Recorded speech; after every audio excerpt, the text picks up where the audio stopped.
बच्चों को पालने से ज़्यादा मुश्किल हो गया है आजकल बच्चों की शादियाँ करना। अस्सलामुअलैकुम, कैसे हैं आप सब लोग? उम्मीद करती हूँ कि आप सब लोग बिल्कुल खैरियत से होंगे।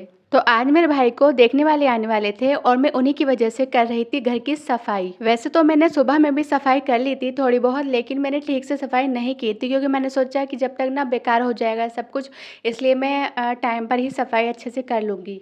हम लोगों ने उनसे बोला था कि पहले हमें अपनी लड़की दिखा दीजिए, लेकिन उन लोगों ने बोला कि नहीं, पहले हम आपका लड़का देखेंगे। तो इसलिए हमने भी सोचा कि कोई बात नहीं है, कोई भी पहले देख सकता है। तो हमने बोल दिया ठीक है, आप आ जाएँ। तो इसलिए वो लोग आज आ रहे थे।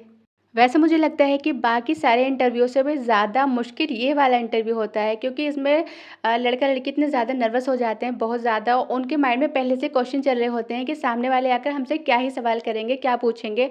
तो ये सारी चीज़ें चल रही होती हैं, तो बहुत ज़्यादा नर्वस हो जाते हैं।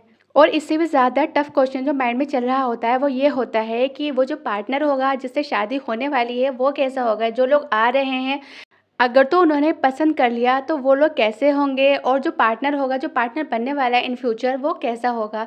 तो ये बहुत ज़्यादा टफ टाइम होता है और बहुत ज़्यादा इंसान ना डरा हुआ होता है और बस यही माइंड में होता है कि अल्लाह सब कुछ ठीक कर दे और सब कुछ बेहतर ही हो। क्योंकि ना शादी जो होती है वो दोबारा तो होती नहीं है, शादी एक ही बार होती है और एक ही बार में अच्छा बेस्ट पार्टनर मिलना बहुत ज़्यादा ज़रूरी होता है। और जिनकी भी शादियाँ नहीं हुई है ना, तो उनको दुआ करने की बहुत ज़्यादा ज़रूरत है। बहुत ज़्यादा दुआ किया करें अपने लिए कि उनका पार्टनर बहुत ज़्यादा अच्छा मिले, दोनों एक दूसरे के साथ कंपेटेबल हों। और सबसे जो इम्पोर्टेंट चीज़ होती है ना, वो ये होती है कि दोनों एक दूसरे को समझने वाले हों, एक दूसरे से मोहब्बत करने वाले हों। क्योंकि मैंने देखा है अक्सर कि कहीं पर ये होता है कि वाइफ़ अगर अच्छी है ना, तो उसका हस्बैंड अच्छा नहीं है, उसको समझता ही नहीं है, उसकी केयर नहीं करता। इसमें भी वाइफ़ रोती रहती है, और अगर हस्बैंड अच्छा है तो फिर वाइफ़ अच्छी नहीं होती। तो ये चीज़ें होती रहती हैं। तो पहले से दुआ किया करें बहुत ज़्यादा कि पार्टनर जो है बहुत अच्छा मिले, और वो अगर इतनी ज़्यादा मोहब्बत भी ना करे ना, तो एटलीस्ट समझने वाला हो। और मैं ये चीज़ बहुत ज़्यादा देख रही हूँ कि आजकल ना जिनकी भी शादियाँ होती हैं ना, उनमें से दोनों में से कोई ना कोई खुश रहता ही नहीं है। मतलब कहीं पर भी ना ये होता है कि कहीं पर लड़की खुश नहीं है, कहीं पर लड़का खुश नहीं है, दोनों रोते रहते हैं और कॉम्प्रोमाइज़ करते रहते हैं, एक दूसरे के साथ रिश्ता चलाते रहते हैं, ज़बरदस्ती का रिश्ता चलाते रहते हैं। हालाँकि उसमें मोहब्बत भी नहीं होती, लेकिन उनको बस ये होता है। आजकल जो है ना, इतना ज़्यादा टफ़ चीज़ें हो गई हैं कि एक दूसरे को छोड़ना भी ईज़ी नहीं होता है, तो उन्हीं के साथ वो एडजस्ट करते रहते हैं और पूरी लाइफ़ ना ऐसे ही गुज़र जाती है, ऐसे रोते-रोते गुज़र जाती है। वैसे जो मेरी थिंकिंग है ना, और जो मेरा ऑब्ज़र्वेशन है इन सब चीज़ों को लेकर, तो वो यही है। एक तो पता है ये है कि आज की शादियों में ना बेहयाई इतनी ज़्यादा हो गई है, और पता है इतनी गलत-गलत रस्में की जाती हैं, बिदअतें की जाती हैं और म्यूज़िक बजाया जाता है।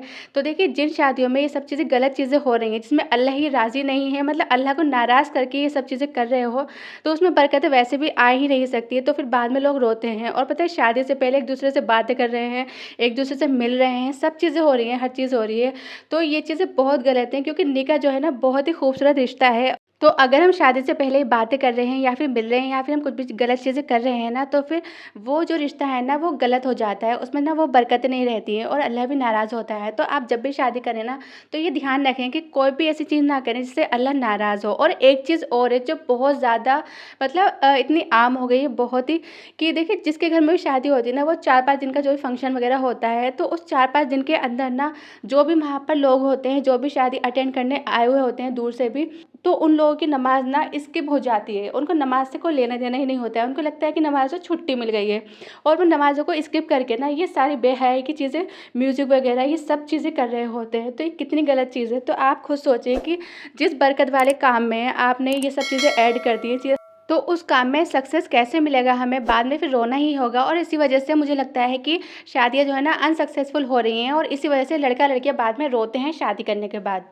और जो दूसरी चीज़ है ना, वो ये है कि आजकल जो है ना, मैंने देखा है कि पेरेंट्स जो है ना, उनको ये हो गया है कि वो बिल्कुल ये नहीं देखते हैं कि हमारा बेटा या बेटी के लिए जो है ना, उसका पार्टनर दीनदार मिले, नेक हो, नमाज़ी हो, और वो हलाल कमाता भी है या नहीं कमाता है। उनको बस इतना चाहिए होता है कि अगर लड़के का रिश्ता देख रहे हैं, तो लड़की बहुत ज़्यादा मॉडल हो, बहुत ज़्यादा खूबसूरत हो, और बहुत सारा माल दौलत लेकर आए, बहुत सारा दहेज लेकर आए। पेरेंट्स सिर्फ ये देख लेते हैं और यही देखकर खुश हो जाते हैं कि वहाँ से इतना सारा माल मिल रहा है, और जबकि वो माल उन पेरेंट्स के किसी भी काम का नहीं होता है। सेम चीज़ अगर लड़की के लिए लड़का देख रहे हैं तो बस ये देख लेते हैं कि कमाता बहुत अच्छा है, चाहे उसके अंदर ऐब भी है ना तब भी चलेगा। बाकी उसकी नमाज़, उसके रोज़े, उसका दीन, उसका कुछ भी नहीं देखते, सिर्फ ये देख लेते हैं। तो अगर आप यही चीज़ें देख रहे हो तो बाद में रोक क्यों रहे हो? क्योंकि जो ऐसे लोग होते हैं ना, ऐसे लड़का लड़की अच्छे नहीं होते हैं। अगर रिश्ता देख रहे हैं ना तो हमेशा सबसे पहले फर्स्ट नंबर पर रखें कि लड़का या लड़की नेक दीनदार ज़रूर होने चाहिए। बाकी जो भी चीज़ें आती हैं ना वो सेकंड नंबर पर आती है। फर्स्ट नंबर पे उस लड़के या लड़की का दीन क्या है, वो किस तरह के है, वो ज़रूर होना चाहिए। और जो थर्ड पॉइंट है ना वो मुझे लगता है कि देखिए, अगर तो आप लोग गांव में रह रहे हैं तो आप जो है ना अपने बच्चे या बच्चे की शादी जो है ना शहर से नहीं करें। और वैसे ही अगर आप शहर में रहने वाले हैं ना तो अपने बेटा या बेटी की शादी जो है ना गांव से बिल्कुल भी नहीं करें, क्योंकि उन लोगों का मिजाज जो है ना कभी भी नहीं मिल पाता है। तो हमेशा ये देखें कि इनका मिजाज ज़रूर मिलना चाहिए। बिल्कुल ऐसे शादी नहीं करें कि कहीं से भी शादी कर लें सिर्फ माल दौलत देख कर, ऐसा नहीं है। उनका मिजाज ज़रूर मिलाकर शादियाँ क्या करें। फिर सफ़ाई करते करते जो है ना 3 से ज़्यादा टाइम हो गया था, तो फिर मैंने खाना नहीं खाया था। फिर मैं खाना खाने बैठ गई थी, मुझे भूख लगने लग गई थी, क्योंकि मेरा ध्यान ही नहीं था खाने में, क्योंकि उन लोगों ने 4 का टाइम दिया था। तो इसलिए मैं सोच रही थी जल्दी जल्दी सब कुछ रेडी हो जाए। फिर मैंने यहाँ पर नाश्ता भी रेडी कर दिया था, क्योंकि वो दूर से आ रहे थे वो लोग। तो फिर आते ही जो है ना फिर 10 मिनट के बाद कम से कम हमें नाश्ता लगा देते, इसलिए मैंने नाश्ता रेडी कर दिया था क्योंकि देर ना लगे। फर्स्ट टाइम वो लोग देखने आ रहे थे, तो फर्स्ट टाइम में पता भी नहीं होता है कि लोग पसंद करेंगे या नहीं करेंगे। तो हमें लगा कि इतना ही नाश्ता काफ़ी है। फिर हमें जाना था शाम में दावत में, और वो जो लोग देख कर गए ना भाई को, तो माशाल्लाह से वो पसंद करके गए हैं और बहुत खुश हो रहे थे। अब देखें हम वहाँ जाएंगे, हमें लड़की कैसी लगती है। और हम दावत के लिए तैयार हो रहे थे हम सब लोग, क्योंकि खाला के घर पर दावत थी। मेरे बाजी भी आई हुई थी, बाजी को हमने बुला लिया था क्योंकि मेहमान आ रहे थे ना, तो बाजी भी यहाँ पर ही आ गए थे, उनके बच्चे हैं ये, और हम दावत में तैयार होकर जा रहे हैं। अच्छा, फिर वो लोग ना पसंद करके चले गए थे, उन्होंने हमें बुलाया था। फिर हम लोग उनके वहाँ जा रहे थे लड़की देखने की, लड़की कैसी है। और हम भी फर्स्ट टाइम जा रहे हैं। अब देखिए वहाँ जाकर क्या होता है, वो किस तरह के लोग हैं, क्या है।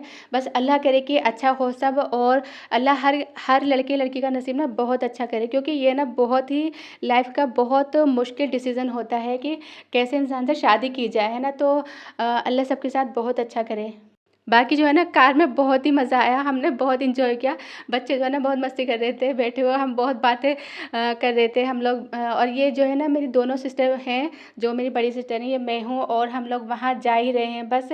तो हम बातें करते हुए जा रहे थे, हंसी मजाक करते हुए जा रहे थे। फिर ऐसे ना सफ़र एकदम जल्दी कट जाता है और अच्छा भी लगता है, बहुत ज़्यादा हंसते बोलते हुए जाओ। बस एक बात है कि चाहे ना शादी लेट हो जाए, लेकिन जो है ना पार्टनर जो है हमेशा परफेक्ट मिलना चाहिए। लेट हो जाए कोई बात नहीं है, लेकिन शादी ऐसे इंसान से होने चाहिए जिसके साथ ना लाइफ अच्छी गुजरे, और कभी भी ये रिग्रेट नहीं हो कि ऐसे इंसान से शादी हो गई है। तो फाइनली हम लोग वहाँ पर पहुँच गए थे, हम यहाँ पर, और हम उनके घर पर आ गए थे। और मैंने ना छुपके छुपके ना नाश्ते की वीडियो बनाई थी।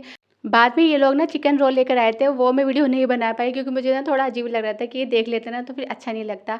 लड़की तो हमें ठीक ठाक लगी, लेकिन जो है ना ये जो लोग हमारे घर पर आए थे ना, तब इनका बिहेवियर बहुत अच्छा था, सॉफ्टली बात कर रहे थे। लेकिन जब हम इनके घर पर आए ना, पता नहीं क्यों ये इतना रूडली बात कर रहे हैं, हमें समझ ही नहीं आ रहा है। बाकी हम डिसाइड करेंगे अब घर जाकर, इंशाल्लाह जो भी होगा बेहतर होगा।